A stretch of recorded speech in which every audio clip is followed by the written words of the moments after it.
कथा सुने बिना होता है वट सावित्री का पूजा अधूरा। तो एक बार की बात है, एक राजा थे और उस राजा की पुत्री जिनका नाम था सती, और उन सती माता के लिए उनके योग्य वर जो उनके पिता थे वो नहीं ढूंढ पा रहे थे। तो उन्होंने सती माता को बोला कि वो अपने लिए वर स्वयं ही ढूंढ ले। तब वो अपने वर के रूप में सत्यवाद को चुनती है, लेकिन तभी नारद मुनि जाकर जो सती माता के पिता होते हैं उनको बता देते हैं कि सत्यवाद की जो उम्र है वो बहुत ही कम है, वो 1 साल ही जिएंगे तब जीवित रहेंगे। यह बात सुनकर जो राजा होते हैं उनके पिता वो बोलते हैं कि वो सत्यवाद को छोड़ के किसी और से विवाह कर ले, पर माता सती होती है वो बोलती है कि नहीं, वह उससे ही विवाह करेगी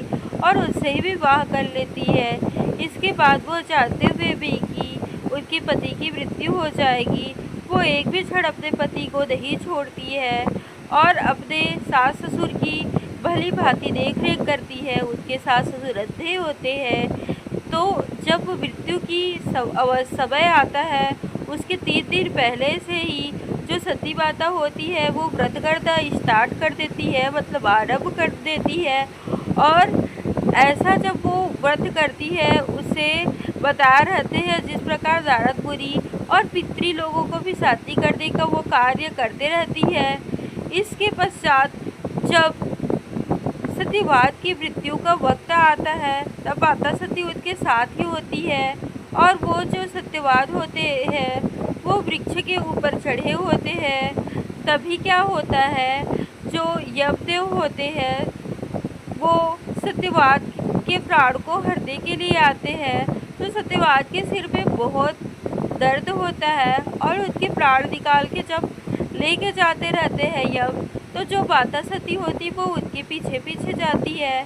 तो यमदेव बोलते हैं कि आप इनके पीछे क्यों आ रही है, मनुष्य के रूप में आप जितना उनका साथ दे सकती थी तो आपने दे लिया, अब बताइए। तब माता सती बोलती है कि वो मेरी पति है और मैं उनकी पत्नी, तो मेरा पत्नी धर्म है कि मैं अपने पति के हमेशा साथ ही रहूं, तो मैं अपने पति को छोड़ नहीं सकती। प्रसन्न होके जो यमदेव होते हैं वो बोलते हैं बग्गो जो वर चाहिए। तो माता सती बोलते हैं मेरे सास और ससुर को जो अंधे हैं उन्हें आग दे दीजिए। इसके बाद बोलते हैं तथास्तु बोलते हैं यमदेव, और फिर आगे बढ़ते हैं यमदेव। माता सती पीछे पीछे ही जाते रहती है। माता सती से फिर से यमदेव बोलते हैं कि क्यों आप पीछे आ रही हो, और वो उससे प्रसन्न ही रहते हैं।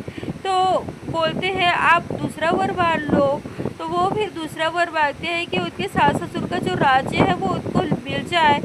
अब फिर से यमदेव आगे जाते रहते हैं, और तब फिर माता सती को वो बोलते हैं कि ऐसे हट मत कीजिए, अपने पति के प्राणों को छोड़ के कुछ और ही बर्बाद दीजिए। तब फिर क्या होता है, जो यमदेव है उनसे माता सती बड़ी चतुरतापूर्ण बोलती है कि उन्हें पुत्र होने का वरदान दीजिए। तब यमदेव बोलते हैं कि आपको पुत्र प्राप्त हो। तब माता सती बोलती है कि मैं एक सती स्त्री हूँ और जब मेरे पति की मृत्यु हो जाएगी तो मुझे पुत्र कहाँ से प्राप्त होगा, तो अतः आप मेरे पति को भी जीवित कीजिए तभी मुझे पुत्र प्रदान होगा। तब यमदेव जो होते हैं माता की चतुरता में फंस जाते हैं और तब जाके माता को आशीर्वाद देते हैं कि उनका जो पति है वो भी जीवित हो जाए। तो इस प्रकार से जो लोग ये व्रत करते हैं उनके जो गृहस्थ जीवन में संकट होता है, कठिनाइयाँ आता रहता है, वो संकट दूर हो जाता है और उनका गृहस्थ खुशहाल हो जाता है। साथ ही साथ जिनके जो दाम्पत्य जीवन में पति की आयु में कष्ट है या पति के जीवन में कोई कष्ट है, वो भी वट सावित्री के पावन पर्व में वट वृक्ष का पूजन करने से दूर हो जाता है। इस प्रकार से हम सभी जो है वट वृक्ष की पूजा करते हैं। तो इसी प्रकार से हम आप सभी के लिए प्रार्थना करते हैं कि जो भगवान है वो आप सबके घरों में भी खुशियाँ बनाए रखे और सबके जोड़ियों को सलामत रखे। Thanks for watching my dear all YouTube family member.